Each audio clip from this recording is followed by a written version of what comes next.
One of the most primitive forms of job hunt is the newspaper's classified section. Specialized job magazines also offer extremely lucrative opportunities, specifically when the number of openings is too large in an organization. However, there are three disadvantages of such advertisements.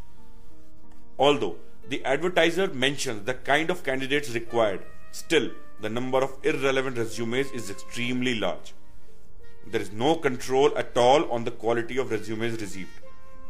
Exact job descriptions are not given due to space constraints. Hence, a lot of research is required before applying. So, it is extremely important to closely understand and follow the guidelines in order to stand out in the crowd. Make sure that you read each and every word of the advertisement carefully so that you don't miss out on any important point specified.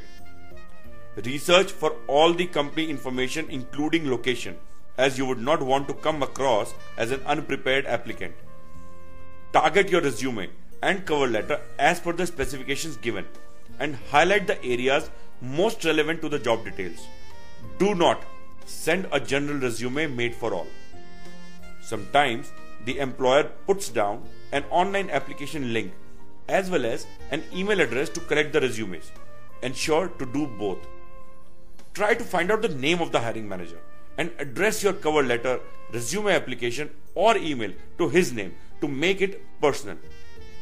Your resume must contain all possible keywords related to the job because usually such large number of applications are filtered out through software using the desired keywords. Correctly mention the job code if given.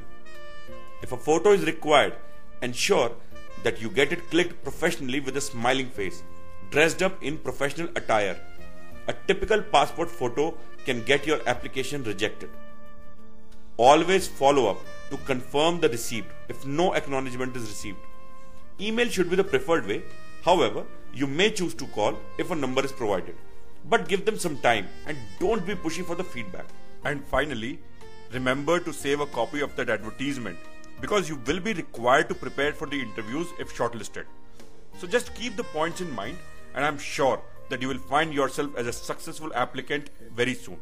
Good luck.